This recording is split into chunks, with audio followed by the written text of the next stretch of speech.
Let me begin first by saying, in the way of my people, it is an honor to be here and sharing breath and stories with you tonight.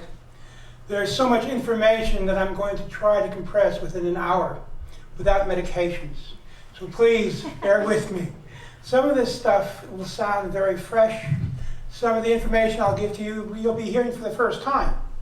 Some of the information I'll reveal to you tonight, I've expressed it for the very first time in quite a long time.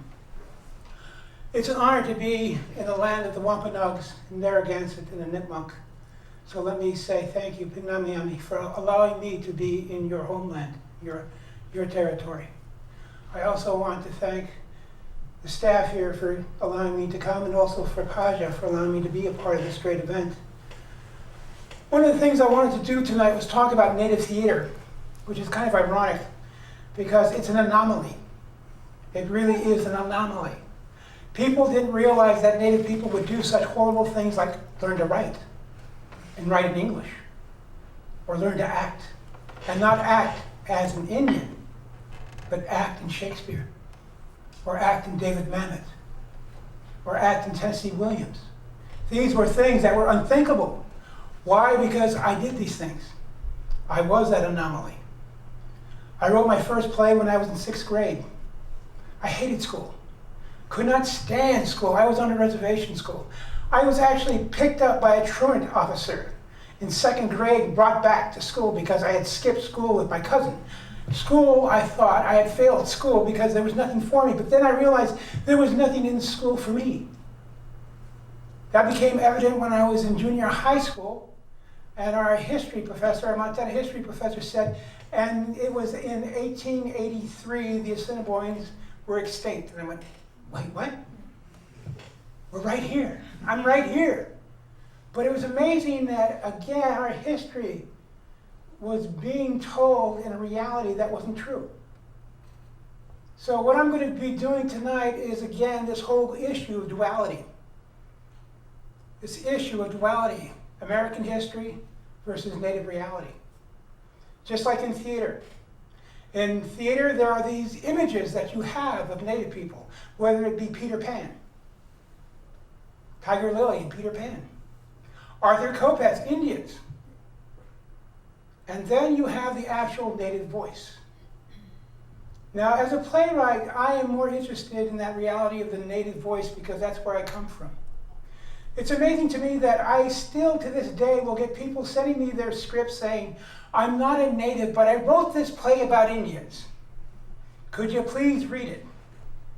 I'm going, why? Because we need someone to show that I'm doing it with respect. I'm going, well, why don't you send it to the tribal people that you've written this about? I was doing a conference one time with George Wolfe at the former Seattle Group Theater in Seattle, Washington. I had this professor come up to me and said, I wrote this play about Chief Joseph. Could you please read it? And I went, why? You have to read this play. I'm going, why? So you can say it's done respectfully. I was going, no. Why don't you give it to the Nez Perce? Let them read your words. He does have living ancestors. Why not go to them? Why do you need me? Am I all of a sudden the generic Indian that's going to approve everybody's work? I actually had a student from Columbia University 2 years ago on Facebook. I love Facebook. It's the cheapest form of communication for Native people. I have found a sense of publishing, and I also found my relatives. So Facebook has been good to me. But the flip side of it is, there are people who found me that I didn't want to find me. This student was one. She said, would you please look at my play? And I went, why? She said, well, it's a good play. It has your traditional characters. There are 3 young bucks and an old wise man. I went, wow, she reduced our identities to just a couple of bucks and an old wise man. It's amazing how she compressed us into these images. But see, that's an ongoing process in American history, in American reality. When you say Native people, when you say Indians, you're basically homogenizing so many nations into one category. That's the danger of it. In playwriting, and it's interesting, from Native theater, would you imagine this for just a brief second? If the 500 living nations today were to get together within their communities and each nation produce their own play in their own language, can you imagine the amount of work that would be? How rich that would be? The styles, the music, the dance, the costumes, all that imagery, and it's not happened yet. It's not happened yet. Why? Because American theater has these conventions that don't apply in native reality. They've always been basically a barrier to a certain extent. In theater, you say audience. We have to be concerned about our audience. Native theater is we have to be aware of our communities. We have to be aware of our communities. I once said this in an interview which got me into trouble. I said, I'm not really interested in what theater critics will say to me or say about me in reviews. What scares me is when I go back home to the reservation, my auntie comes up to me and says, nephew, come here. What did you say in that last play? How dare you say this about your cousin? Why? See, this is the reality you don't understand. My tribe, the reason why this was important for my nation, the Assiniboine between 1887 and 1889 had our own Holocaust. Over 5,000 Assiniboines died due to disease and the bad winter. There's a book called Five Tribes of the Upper Missouri, which is a journal that was kept by a fur trader. He came to Fort Wolf Point and said the Indian bodies were stacked outside the fort like cordwood because they couldn't bury them in the snow. And that spring, the wolves and badgers and coyotes came down from the hills and ate the flesh. The Assiniboines were not allowed to hunt because we didn't sign the treaty. In 1887, the Sioux with 10 bears signed the treaty. It wasn't until 1889 that Redstone of the Assiniboine signed the treaty. Even the concept of the town I was raised in, but even that is odd. I used to tell people I was born and raised in Wolf Point, Montana. In actuality, I was born in Poplar, Montana. I have two birth dates.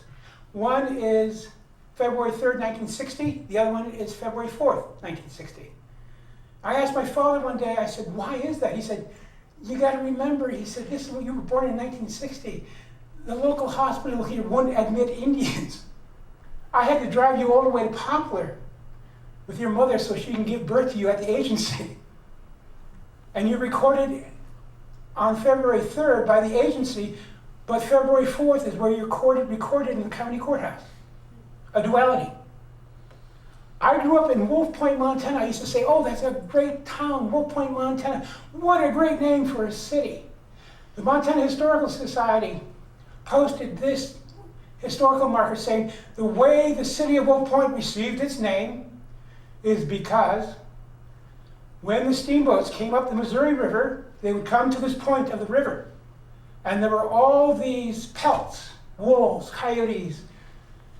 They were stacked on this point. And that's how the city got its name, Wolf Point. The other duality of that story is this. The reason why there were so many pelts was that these were the wolves that were feeding off the dead bodies. In the spring, the fur traders would just come outside the fort with a large stick and hit the animals over the head and take their pelt. But you see, we don't have this story being told. When we write plays, when we're in theater, whose story are we telling? See, there are some huge concepts we get involved with. Authenticity. Is the voice real? Does it come from a real source? Or is it manufactured? Is it manufactured? Because here's the thing about artistic rights, and you have to be aware of this. When someone says, I have the artistic right, yes, you have the artistic right for expression, but don't use it to commit cultural genocide. By denying native voices in theater is also a form of cultural genocide. You're silencing a community. You're silencing an artist from expressing themselves. Plain and simple. I wish I could say something that would be so happy right now, but it's reality, that's the truth. When you tell a Native person you can't write their play, when you tell a Native person you can't present their play because it's Native, you're doing everything that colonization was meant to do. Now, as a living Native playwright, submitting to non-Native theater companies, I've always run into that question of who do we cast? What does an Indian look like? When I write a play, it's interesting because people will look at my plays and they go, that's totally different. We didn't know Indian people did that. Really? They do that? That's fascinating. They have bank accounts, you say. They have lawns. They don't own casinos. They might have 3 or 4 wives, or 4 or 5, 6 husbands. Who would have thought that? They're not Christian, how dare they? But you see, these are concepts, are conventions that we run against. Because when non-natives see the Native voice for what it is, it's shocking. And it's surprising for Native people because the question is this. When you lived in so many years of subjugation and oppression, it's hard to express yourself. You have to remember, 500 years doesn't change overnight. 500 years of oppression does not change overnight. When I was once here several years ago, Winona LaDuke spoke here at Brown. And she said something that was very poignant about the upcoming election. She said that it's amazing that people are talking about the Founding Fathers, about the Constitution being taken from the Confederacy and the Iroquois Confederacy. And it's amazing they talk about this, but one element they forgot: the women. The grandmothers have a say in forming the government. In Native theater, it's so important that the females lead us. Right now, I do have good news to report. There are theater companies forming in the West that are being led by Native women. Here on the East Coast, you have Donna Loring, who's Penobscot. She's formed a theater company with the Penobscot tribe in Maine. You have Molly and Dana, also Penobscot, a fluent Penobscot speaker. You have Diane Fryer in New York with the American Indian Artists Association. Out west among the Osage and Ponca, you have Diana Rayner, who has a theater company called the American Indian Repertory Theater Company. In Seattle, you have Red Eel Soaring that's been run and formed by Fern Renville, Lakota. Women are taking the lead, which is a contrast to what conventional mainstream theater is, which is most artistic directors are white males. Very rare do you have a female directing, but if you're going to have a strong governance of Native theater, it has to have a woman. There has to be a female component for it to be balanced and for it to exist. Otherwise, it's going to fail. I know, because I've started several theater companies by myself and they failed for that one reason. We forgot the balance. We forgot the balance. So, as I went along, again, what exactly is Native theater? That's a big, good question. Let's look at what theater is. Theater is, for all intents, a colonial art medium. It doesn't come from the Native people. Just like Indian, the word itself is not an Aboriginal word, nor is theater. Now, some people will say, well, wait a minute. Indian people, they have the rituals, right? They have ceremony. Isn't that theater? No. Those ceremonies, those rituals are done for specific reasons. Those songs, there are certain songs you sing once a year, that's it. There are songs that are individual songs that no one else can sing. For example, if a vet dies, you'll hear their honor song. That song is for them. You might even hear, and this is very personal, their death song. That's for them and them alone, no one else. And then maybe a year later, during the memorial, they'll sing that song one time, and that's it. Yes, it's done in the public, but it's done for the public to acknowledge and honor that person. not for display. You understand? Mainstream theater, it's that whole question of presentation and display. Look at me, look at me. Whereas with Native people, in that whole situation of ceremony and ritual, it's humble thyself. Humble yourself to something greater than yourself. Humble yourself. Learn humility. Now, I have learned that the hard way myself in this journey. But you do. You have to learn to embrace humility. Why? Because once you do that, then hopefully you'll do something that's very unique. You'll finally learn to communicate. You'll finally learn to communicate as a human being. Now, I've been working with several different communities, and I've not gone to these Native communities and say, oh, look at me, I've got all these credentials. I actually give respect to the communities. I give them respect. And I let them know I'm not from them, nor do I want to be one of them. But thank you for allowing me to be here with you. I humble myself in their presence, which means I'm not going to be putting myself out there in display. So again, there's a sharp duality there. That whole thing of display and humility in theater. This is what non-Native or white theater has never learned about Native communities, how to communicate with us. As I said once, there was an article that came out yesterday, TCG, a blog. I said, it's amazing that we all speak English, but it means so many different things to us. We all use English to express ourselves, but it takes on so many different meanings. I didn't know how bad it was until Ellsworth LeBeau, who is a Oglala Sioux, was trying to teach me Native math, because I flunked science. But he's trying to teach me Native math. And he told me the word wajé, one, also refers to the body. It also relates to the earth. All these numbers have a relationship to the person itself, the personal self, and your environment. They're all related. But in order to speak, you have to know what you're saying. You have to have a sense of clarity. So as a playwright, see, this is always amazing to me. I almost got into a huge argument several years ago. When I did Grandchildren of the Buffalo Soldiers here, I was asked to come out to South Dakota to work with the Sisseton-Wahpeton College, community college, in Sisseton, South Dakota. They had the documents of the 38 that were hung, the 38 Sioux that were hanged by Abraham Lincoln. They wanted me to take the testimonies of the 38 and do a play about it.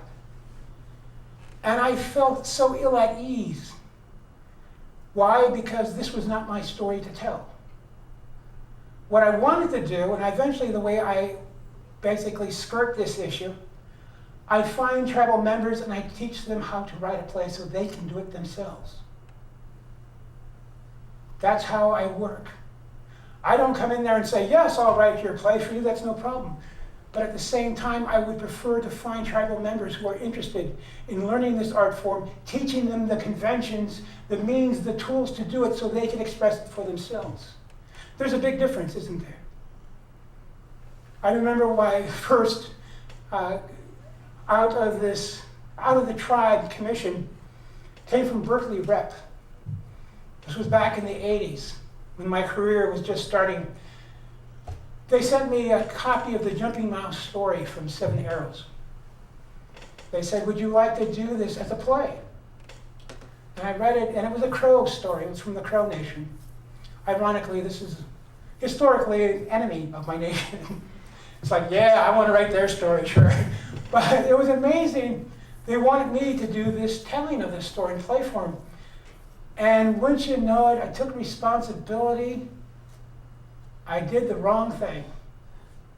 I sent the letter back and I asked the question, has anybody contacted any member of the Crow Nation to see if they want their story told in a play form? Have you contacted any representatives of the Crow Nation because it belongs to them? That was the last I heard of Berkeley Rep. But see, here's the other thing in that. The duality is this. Even when I came here with Trinity Rep, they wanted me to do a play on King Philip's War. They thought this is a great idea for a great play. I can't tell that story. These are not my people. But I will teach members of the Wampanoag to tell their story. I'd rather do that. And it was a painful learning process because it upset a lot of people. Because there was a lot of investment in that project. And see, that's the other thing. This is the interesting duality. We never talk about this in theater, but it's very true, a part of our profession, is the monetary value of our work. We are in America. Art is still judged by monetary value. It's not how good it is, it's how much does it cost. How much does it cost? When we go to Broadway, we're willing to pay $200, $300 for a ticket. Doesn't mean the play is going to be extraordinary. There have been plays that closed within 6 months, but it's that monetary value. And it generates a huge amount of money. Because if it's successful in Broadway, what happens? It goes and gets transported into Hollywood. There's a nice feeding frenzy that goes along with playwriting nowadays. I know a lot of playwrights in the 80s that wanted to be successful to reach a level of competency, if you will, in playwriting to eventually make it into Hollywood. But in native reality, first of all, is that your story to tell? But if you do it as a play and you do it for the community, you have to wait for the community to react to it before you move on. Now this also gets into an area of censorship because I've known some writers that were shut down by their community, their cultural committees. They were hampered because this is a story that we don't want told in this form right now. And you have to accept that as a writer. You have to be able to accept that as a writer. But see, within Native theater, it's still community-based. Why? Because that's where the energy of the story is gone from. When you do a ritual, there's a reason why it happens. When you do a sweat, when you do a ceremony on this land, there's a reason why you choose this land, because there's an energy there that you're going to draw from. When we do a theater piece, it's amazing. You have expansive theaters being built left and right. But there's nothing that says Native theater. You can't go downtown Providence or New York and say, that building stands for Native theater, because it doesn't exist. You can't go to Chicago and find an architectural structure that says Native theater, because it doesn't exist. But if you want to go to a part of the environment and say this is a representation of the people, you can. You can do that. In an environmental area, you can do that. It's easier to do that. This is a sacred space. This is where we pray. This is where this ceremony takes place. But see, there's no space yet for theater. Why? Native theater has to become a living relative. Just like Shungawaka, the horse, just like silversmithing. We have to take it and form it into a relationship, a relative, so it becomes a part of us. So it becomes a part of our ceremonies. And the first thing we have to do, though, is address, why do we do it? See, when you do a ceremony, those rites and rituals you hear, they're done for specific reasons. Or as J. Meyer said, there's a communalism about it. Theater must have a communalism about it. There's a reason why we're going to do this play now. There's a reason why your family is going to be involved in this. And it's not that different from what was done at Theater Dionysius with the Greeks. When theater first, well, white people theater first, but it's not that different. When Theater Dionysius began, you had communities presenting theaters.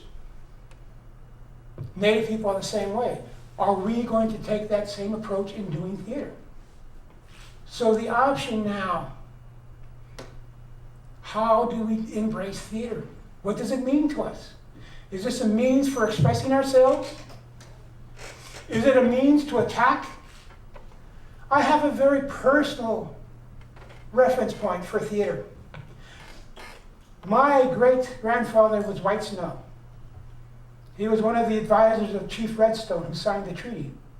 Redstone would not sign the treaty for 2 years, and his people died because he wouldn't sign. So finally the grandmothers came to him and said, please sign the treaty because our grandchildren are dying, sign the treaty. So he signed. My brother was a member of AIM, was a part of Wounded Knee. So was my cousin, Minnie Two Shoes. She was a part of the Wounded Knee takeover. My brother was a part of the salmon fishing rights in Washington. Why do I do theater? Theater is the most peaceful means of change without bloodshed. I know that sounds kind of naive, sentimental, but coming from a world where there's a tremendous amount of violence, to bring about discussion, to bring about discourse, to bring about hope, without violence, theater is a great tool for that. It's a great way of having discussion. And I think that's one of the elements that could be important for theater for Native people, to bring about change, to bring about a discourse so we can discuss assimilation, so we can discuss the blood quantum, so we can discuss the environment without anybody walking away being hurt. Hurt in a good way, because now that we have heard new ideas that have basically taken us off our beaten paths, have placed us in a rut. Now we're elevated from that rut, and there's a possibility of change. That's what theater can do. That's what I'm hoping theater will do. I'm still working it out. But before I go on, wow, that's a lot. I was a real talking head. That's almost 45 days ago. I wanted to read some things for you. How unfortunate. But I wanted to read some things for you to give you an idea of what I do. As I mentioned before, I do these things on Facebook called spam rants. Why spam? Native people, when they received rations from the fort, they received dried beef. Salted dried beef, just like in Game of Thrones. Not that good, but dried salted beef. It was horrible. High sodium content. Then as they moved from rations, they moved to commodities. And they introduced this great meal called chopped meat, or canned meat, which eventually became Spam. We were told this was food and that this would nourish us. Ask the native Hawaiians. They love them some Spam in Hawaii, especially during Christmas. I was there one time. I was in heaven for a while. But anyway, it was amazing that we're giving Spam as a nutritious means to support us. So Spam for me became a way of taking ideas and giving ideas to people so they could absorb it. I mean, even the concept of it being Spam has a funny context to it. So it's acceptable. They won't be threatened by it. They'll actually read it, and a lot of people have. So I started doing these spam rants on Facebook. And I talk about everything from Native theater to Native identity to politics. And I've created 4 other series. In fact, one of the spam rants that I did was published. I couldn't believe that. That was actually published. Margot, traced a Meyer, and they actually took one of my spam rants called The Miracle of 1212121212. That's the Mayan myth where the earth was going to be destroyed. Damn those Indians. But it was amazing that everybody believed the earth was going to be destroyed according to this Mayan legend, so I wrote this parody of it. Trace and them actually took this story and they published it in a collection for unweaving a cloth of time, work dedicated to the late, excuse me, dedicated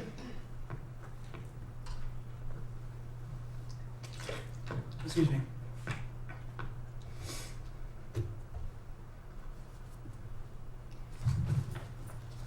Forgot his name, I'm sorry. Pardon? Thank you. I want to say Philip Deloria. Fine Deloria Jr. But it was amazing because at the time I didn't think anything of the story. And I didn't know if anybody was really reading these spam rants. Excuse me. So anybody that read a spam rant and they wanted to copy it and put it on their status, they had my permission. So it was a way of getting out this information for free. And at the time, I hope no one got into trouble for it. But these are my rants and raves, and I just want to share a couple of them with you to give you an idea of what I've been doing, because this also is based in my expression about Native theater. Eventually, what I plan on doing, I've been awarded a Rauschenberg residence. So in January, I'm going to go to Florida and try to compose this into a book about what Native theater is, because we don't have a book of what Native theater could be or what it is. We have essays.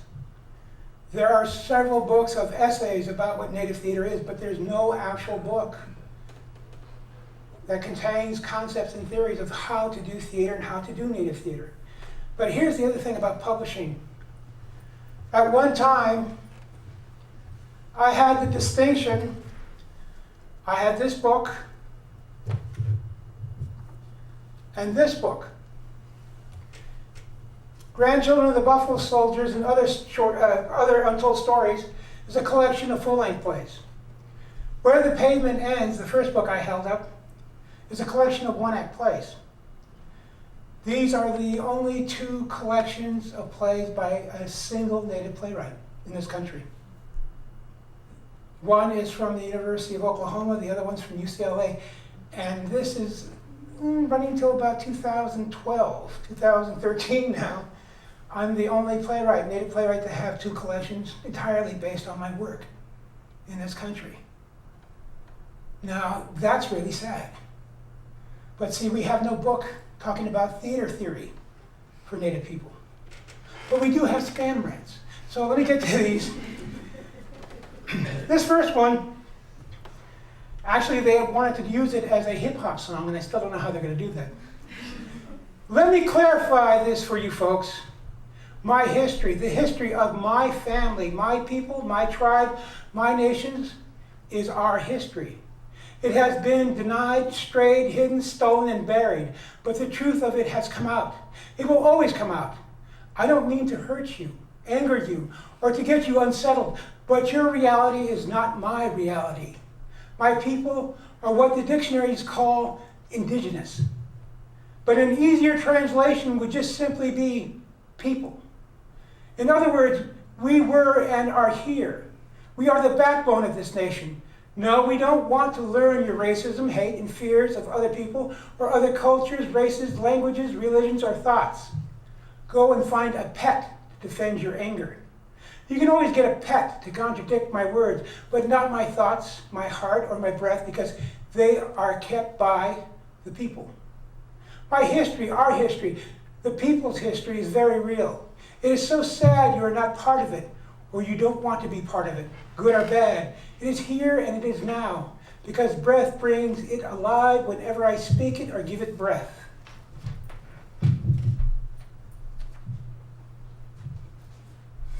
This one came when I did a play performance at Yale University. It was The Independence of Eddie Rose, which was a very hard drama. Deals with alcoholism and sexual abuse. And one of the members of the Native organization at Yale came up to me and said, you know, Mr. Yellow, we really want to support your play, but we're afraid of what white people will think of it. And I thought, really? You're afraid of what white people will think? Fascinating, because what you've told me is you've lost. You shouldn't even be here. You shouldn't be here trying to educate yourself.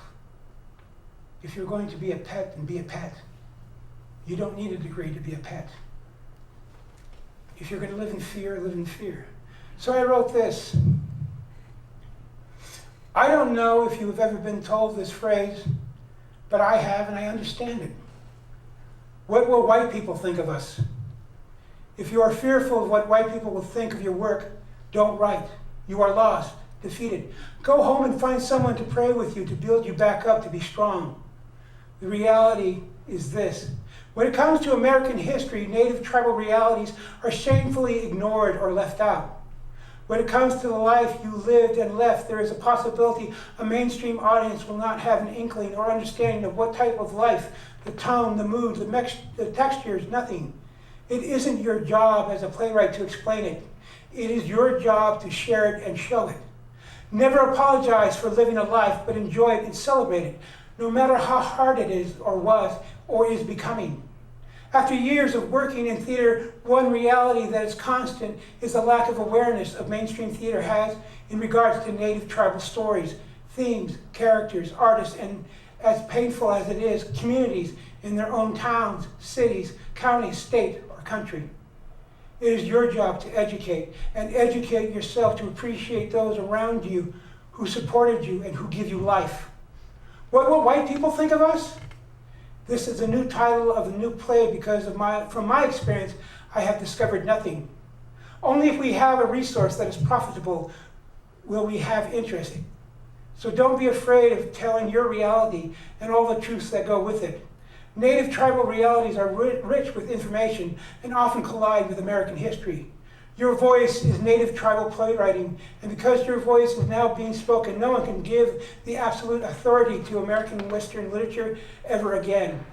It is important to be humble. Remember, these are stories that don't have to be written or published. They belong to your people and aren't for sale. Not all stories are meant for a public display because they are sacred too. We are many nations with many stories. Don't judge all stories harshly because it isn't your breath, your thought. Don't be respectful. So don't go old George Orwell and fear what it is or isn't there. Enjoy the freedom that those who sacrificed for you to give to you. Kanamia.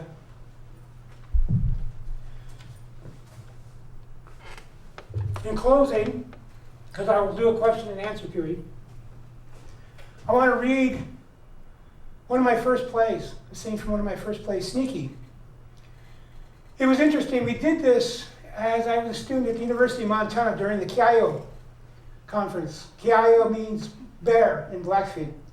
It was an event that was sponsored by the Kiayo Club at the University of Montana. It was the time when they had just built the new performing arts building on campus at the University of Montana. And we were doing a native play the first time. It's always the first time. It was the first time. As the audience came in, because this was in the 1986, the audience automatically segregated themselves. All the native people sat on this side, all the white people sat on this side. As the play progressed, white people would laugh, and then the Indians would go, "Why are those white people laughing? What's so funny?" And then the Indian people would laugh, and the white people were going, "Why are the Indians laughing? Why are they laughing? Why is that so funny?" But there was one moment in the play where they both laughed together as one. And I want to share that with you, because this is what theater can do. It builds bridges. The other thing about Sneaky is that it's a story where three brothers steal their mother's body from the morgue and decide to do a traditional burial. They try to bury her in a traditional way, but then they realize they don't know how to do it. So they face off with the local mortician. They finally get the mother's body into a tree, and they're standing around trying to think of what do we do next. The three brothers are Kermit, who's your typical Native American drunk, but he doesn't fit the stereotype because he does horrible things that he's made aware of. Eldon, who's the apple or the assimilate native, the middle brother. And Frank, the more traditional brother, who's somehow found balance in his life. But this is the three brothers. Frank They place the body into the tree. Frank sets the sack on top of their mother. He takes a braid of sweetgrass from the back of his pocket. Kermit, hey, what is that? Frank, some tobacco and pemmican. Kermit, oh, munchies. Frank, when I light this, we pray. Kermit, I hate to interrupt you, brother. Is there any special prayer we should say? Frank, yeah, your own. He lights the sweetgrass, makes circles around the brother and himself. Kermit, now what, hey? Frank, I don't know. This is all I can remember. Eldon, we should pray again, huh? The Lord's Prayer can be for mom as well as for white people. Frank awkwardly makes the sign of the cross. Frank, our Father who art in heaven, hallowed be thy name. Thy kingdom come. Thy kingdom come. Kermit, does it have to be done? Does it have to be done on earth as it is in heaven? Give us our day and our daily, Kermit, daily fry bread. Daily fry bread. And forgive us our sins as we forgive those who have, Kermit, those who have thrashed ass against us. Yeah, those who have thrashed ass against us. Lead us not into temptation, O Lord, but deliver us from, Kermit, lies. Lies. Thank you, Kermit. And thank you, folks.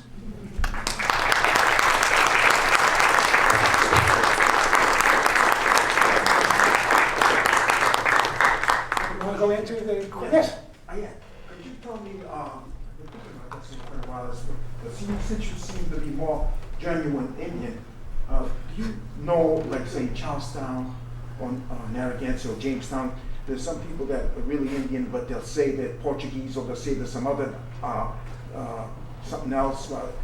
Can you explain something about that, like any place else?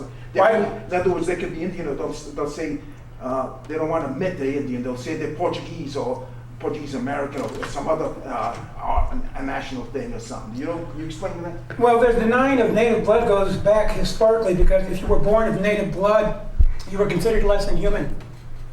They just did an article in the Smithsonian magazine in Tennessee where they had a state representative who actually worked hard to get native land taken away from native people in the 1900s. He was adamant about it, so people would deny the fact they were native. But you also have to remember, too, it's interesting that this whole thing of native ancestry is really interesting because you have people who are barely native, and yet they want to be authority figures. It's like during the Washington Redskins debacle. People were calling into ESPN and said, well, I'm of native ancestry and the name doesn't affect me, but you don't live with your people. You're not native. You can't even name the tribe you're supposed to be an ancestor of. But it's interesting that, especially in the African American community, my wife is part Cherokee and African American from North Carolina. And in North Carolina, they were brutally hard on those who were part black and native. You were told to deny because you got to remember, when slavery started in this country, they took natives too. They took natives in that trade. When you see 12 years 12 years as a slave, there's a moment where Solomon and the work crew go through the forest and they come across some Choctaw people dancing, which is very poignant because ironically, the Choctaw people will eventually be rounded up and exterminated. One was sold into slavery, the other one was facing genocide. But see, that whole thing of denying of native roots, that's also just survival. It's also survival. You had the Dawes Act in this country where if you had one drop of black blood, you were black.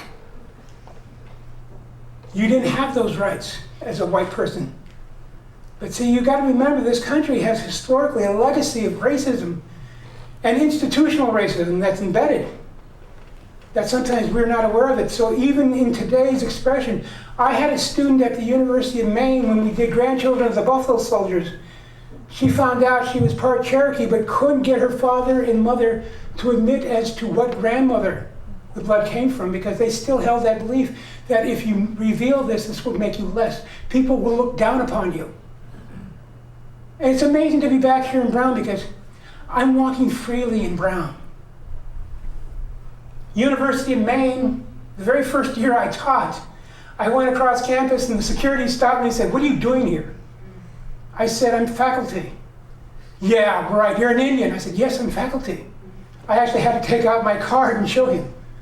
He said, I don't believe you could fake this. Yes, I'm going to fake a student ID like this. A campus ID. I worked very hard on this. Thank you. But anyway, it's amazing because, again, it's that institutional racism. For Native people, especially here on the East Coast, you still have that legacy where people look at Native people and they think it's a joke because they believe they don't exist. In Connecticut, back in 1958, the state, or 1956, the state of Connecticut voted approval of itself because it finally ended the Pequot question by annihilation. There are no more Pequot in the state of Connecticut. That's a historical record. So you see this legacy still exists. So again, it's not a question of, see, being Native is not a question of fashion. Wearing a piece of clothing is fashion. Being a culture is much different. But when you have privilege, you can do those things. When you don't have privilege, you have to fight for every bit of right that other people have. You have to fight doubly hard for it. And it's still that way in this country. I'd like to say, yes, things have changed, but in North Dakota, you had that Aryan nation skinhead, the Nazi who wanted to buy a town. You still have these people out there. I'm sorry, in the Maine, you had, when I first arrived in Maine, they had a guy who actually put a bounty on President Obama's head. Remember those days? They did the same things to Dr. King and President Kennedy. We still have this here, folks. The cancer is still here. We haven't exorcised it. We haven't healed it because we're afraid to heal it. Because it means we'll have to change. We'll have to sacrifice our hate. And it's hard to give up an addiction, isn't it? Next question. That was a downer, I'm sorry.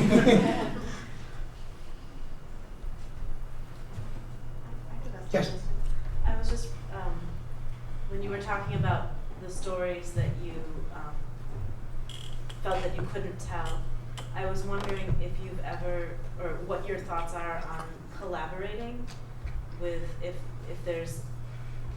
the rules change for you, or if that if you have, people working together that have different backgrounds, that if they're telling a story that's not theirs, but they're collaborating with other people, how you feel about that situation?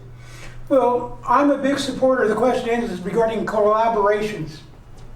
Collaborations, I applaud.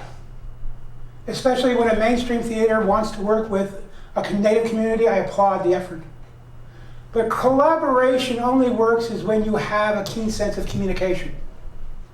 In other words, do you have the clarity as to what you really want us to do?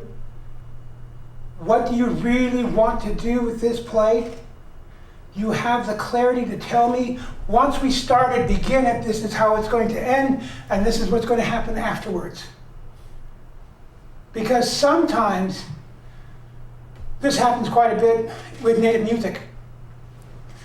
There was a woman that called me. I had the chance to work with Disney's America. That's kind of a sick title. Disney's America, under the good reign Michael Eisner. He was going to do Disneyland of America in North Carolina. He brought in Joy Harjo, N. Scott Momaday, myself, and we were going to have a native land in this huge complex. Selling fried bread by a cart. That's unique. You got to admit that's pretty damn funny. But anyway, it was unique because we actually met Michael Eisner. But there was a woman that called me 3 months later and she said, we were brought in for that. And we're Dene. And they asked us to sing a song, and we did. We didn't know they were going to record us. Then they recorded us, and when we told them we wanted the song back, they said, no, it's our property now.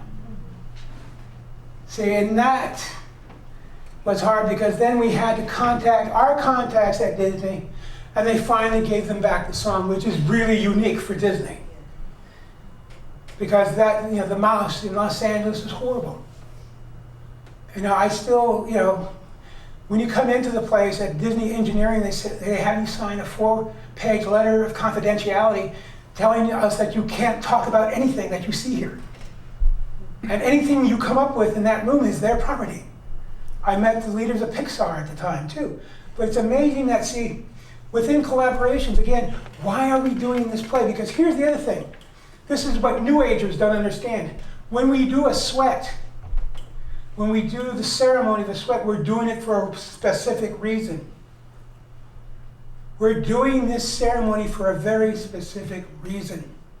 It's not about power. It's not about control. We're sacrificing a part of ourselves for someone else. But see, even that has been bastardized in mainstream by that guy in Arizona who killed 6 people.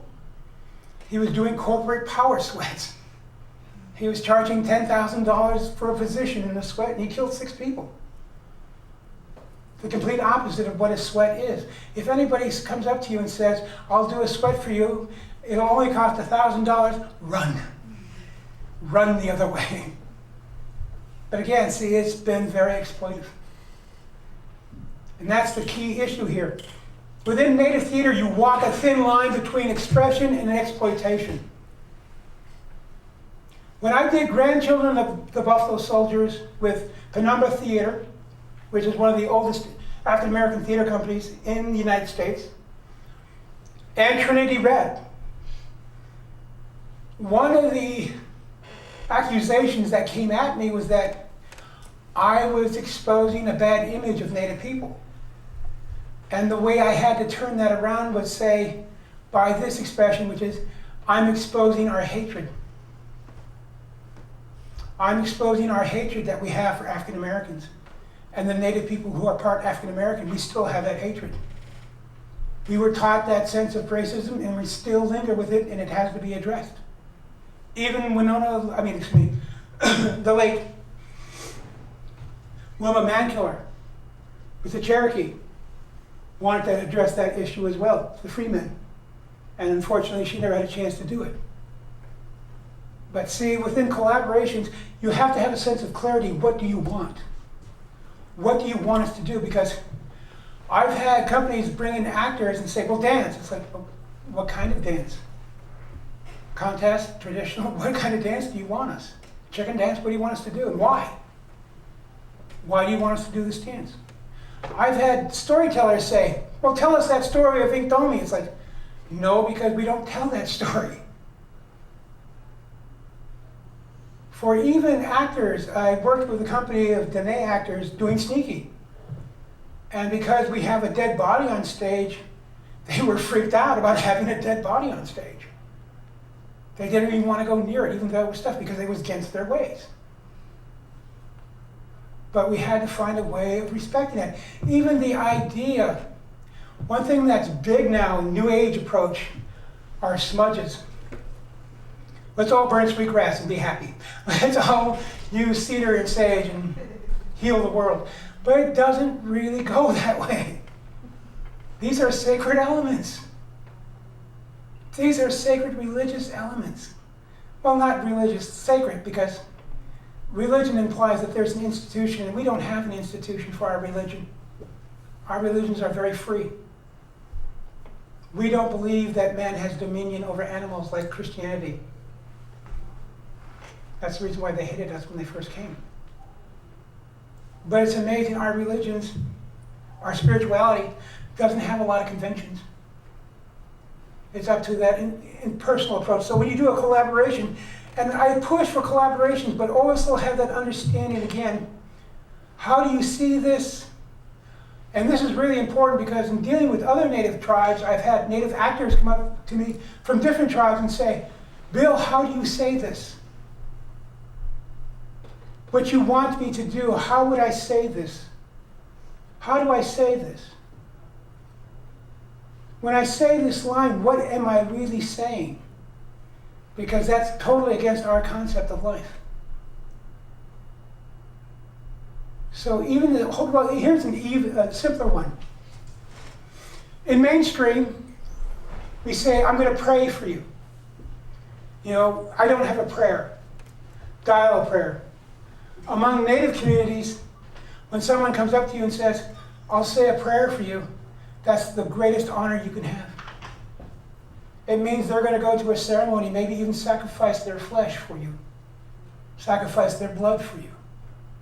That's a great honor when someone comes up and says, I will say a prayer for you. That's a great honor. But you see, in mainstream, it means absolutely nothing. It's the same word, but it has a different meaning.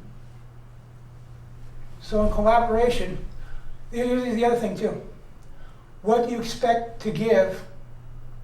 What do you expect us to give? And who else is going to give for this? Because the other thing that happens in mainstream theater that drives me nuts, we never take in consideration space, the environment. The late John Kaufman, who was half German, half Nez Perce, he was a member of Red Earth Theater Company in Seattle, Washington.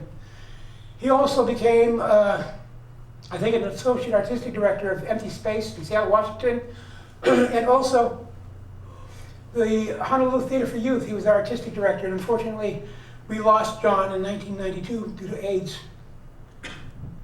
But when John was doing Red Earth, he would actually form a space where the actors would perform.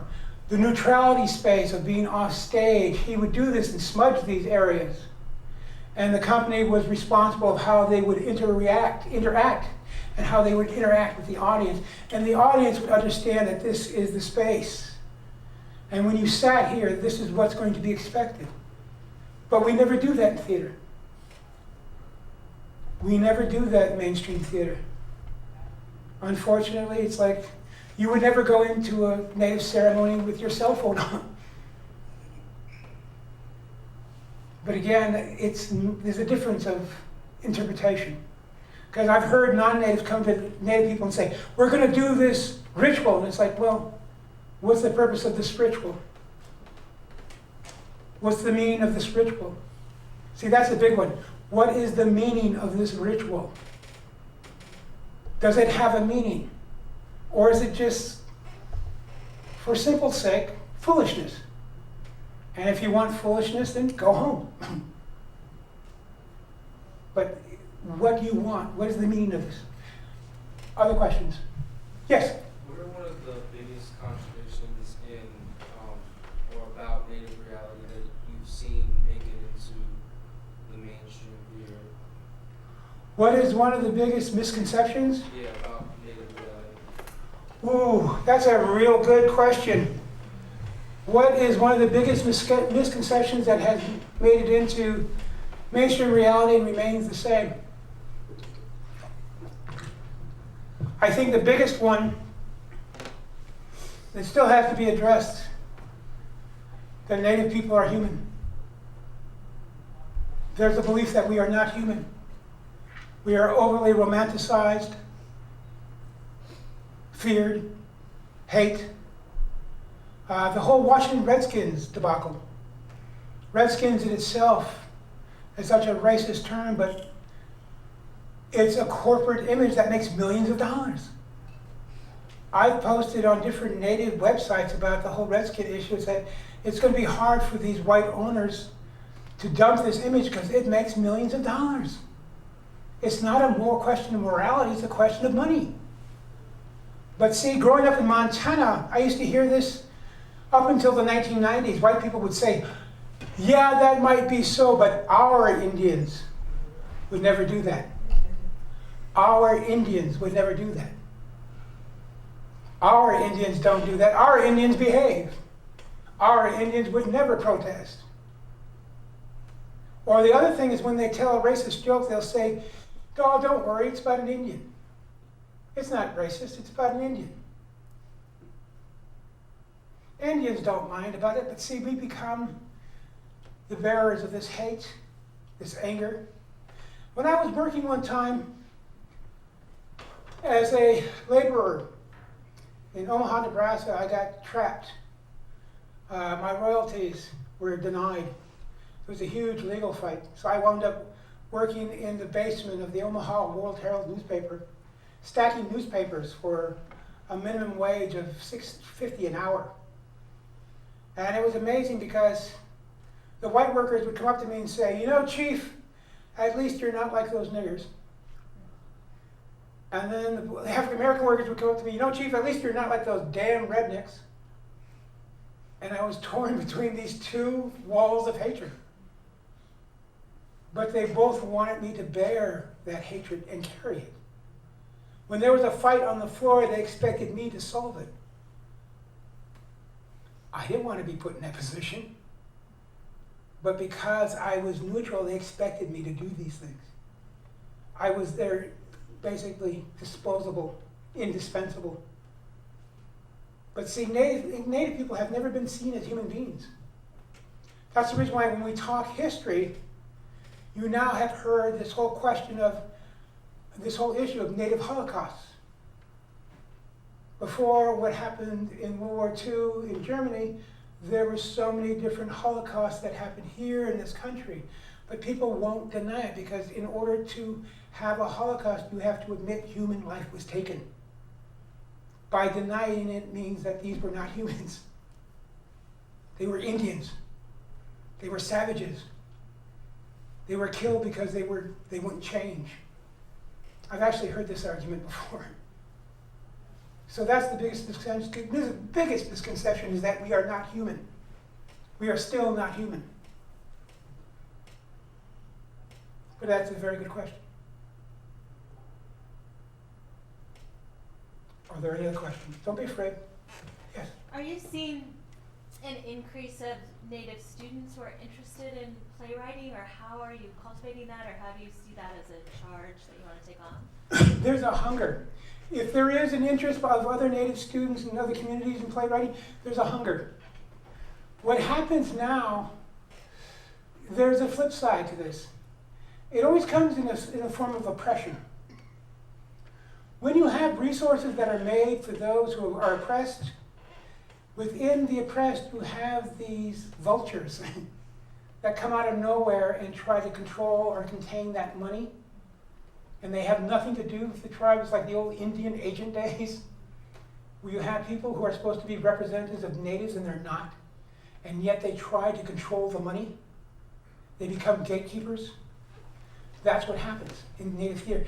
At one time, the Bureau of Indian Affairs had these huge grants of $8 million to $10 million to do Native theater for grade schools. And all these would-be Indians came out of the woodwork with all these elaborate curriculums to teach Native kids because they wanted the money. Sadly enough, because there's so many programs generating money for the teaching of Native youth who have, if you will, cultural pedophiles who are coming out trying to get the money, trying to exploit Native kids. And it's really horrible. So it's something through that sickness of oppression where resources are limited. You always have that one group that comes out of nowhere that tries to dominate and take over. And so the money that should be going to the people goes into their pockets. And the reason why I say it's like the old days of the Indian agents, my father showed me a manifest of the Indian agent at our reservation. Native people were eating dry salted beef. He actually had real beef coming up the Missouri with champagne and real food coming to his house. But the Native people were given the scraps from the budget that was allocated. And you see, that's the reason why it's so important. I got really discouraged with Native theater when people would say grants, because every time I worked with someone, they would say, oh, there's a grant. There's a grant for $8 million. We can apply for it. There's a grant for $1 million. But never once have I heard someone say, we could do this theater production and help these people. I never heard anybody say that. If we do this play, that means we could do something. I was the anomaly. Again, I was the anomaly. Because I don't do it for money. And I drive my peers insane. Right now, there's a group of Native playwrights. We will allow Native communities to do our plays for free. So because of the fact we won't charge them the fees or the right to produce fees or royalties just to help them. I've done that with Amarinda, the Eagle Project, Red Eagle Soaring, and American Indian Repertory, because they're small Native theater companies and they need to start. So I allow them access to any of my plays without, free of charge, because they need the help. And that's our reality. But then you have guys that really exploit that. So you have to be very careful. But there's a big demand. Ironically, in Canada, First Nations, they have schools. This is a Center for Indigenous Theatre. There are many provincial theater companies across the provinces. We have nothing in America. We have nothing in America. South America, it's more deadly because of the politics. It's very deadly. You can do a play and be shot. When I was at the Institute of American Indian Arts, I had a student, Javier, from Brazil. His brother was an environmentalist and was taken at night. And he didn't know whether or not he was going to come back. The issues are more intense. But see, here in America, where we have resources, it's amazing that Native people aren't even aware of it. So how do we get this information to them? I've been doing Facebook. I've been doing it through Project Hoop out of UCLA, Hene Gigama. There's an organization called Project Hoop out of UCLA, directed by Hene Gigama, who's one of the founding fathers of Native American theater. On his website, he has publications, and he has connections and curriculum about teaching Native theater to Native communities. Not only here in America, but Canada, First Nations, and South America and Mexico. He has that information. But see, that's one thing that mainstream doesn't know. We are communicating across the borders now. We have to. So that's the positive aspect to it. It is growing. Them Indians love theater. No, I'm kidding. Are there any other questions?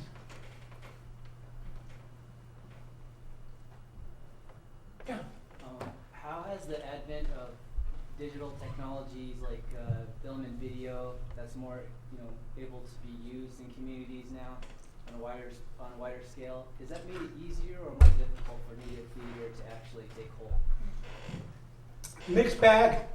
The advent of this electronic age, it's been helpful because one of the things that happened with Hene Gigama, he used to do these Project Cube conferences every year where he would bring in Native artists across the country to UCLA and would hold a meeting. And now the past 3 meetings he held by internet video conference. And I've actually taught through internet video conferencing, internet classes. In fact, I would like to explore that even more. But the question I have always had is that, one, having the facilities. Because I'm just totally illiterate when it comes to down websites and all this other stuff, UCLA, web pages, server, I don't know anything about it.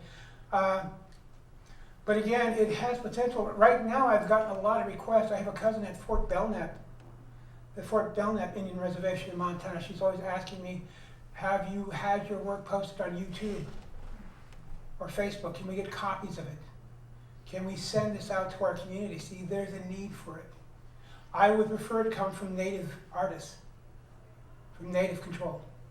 I'm working right now with Colin Neary out of Wisconsin. He wants me to do a weekly spam rant on his radio station to get things out, and I said, yeah, I'd love to do it.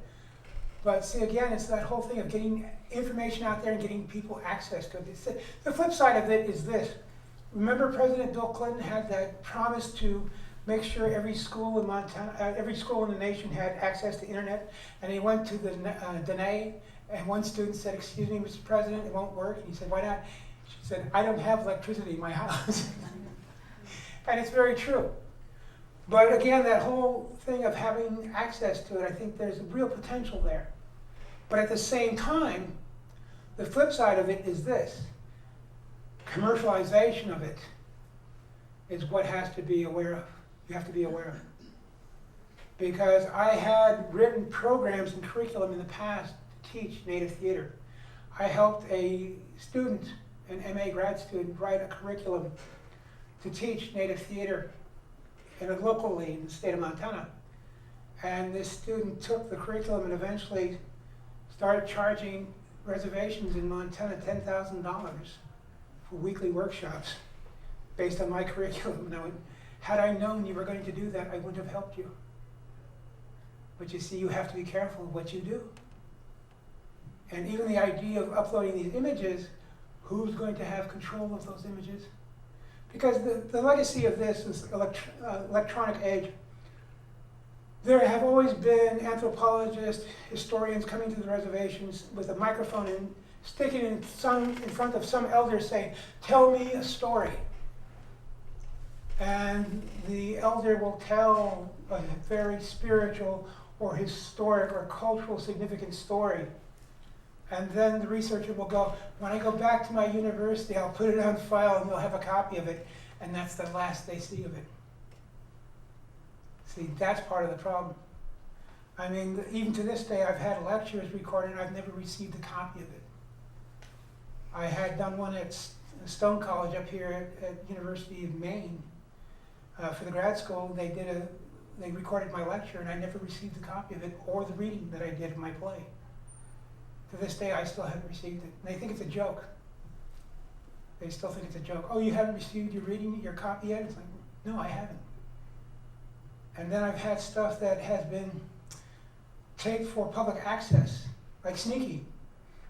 In fact, Mr. Scott Shepard here was in the first production of Sneaky at the New World Theater Company at the University of Massachusetts. Hi, Scott. But it was interesting that production was videotaped for community access cable, and they played it for the next 10 years. It still goes on, and they don't even tell me that they're doing this. So. But like I say we need to really form a strong relationship with it. Theater can benefit from it, with that relationship of the electronic internet and theater. It would be wonderful to be able to teach. It would get access to students. I mean, to have this lecture being broadcast at Fort Peck Community College, that would be wonderful. Or the University of Montana. Or to the Fort Belknap Community College or the Blackfeet Community College. That would be wonderful. To have that broadcast through the internet, that would be a great thing. Next question.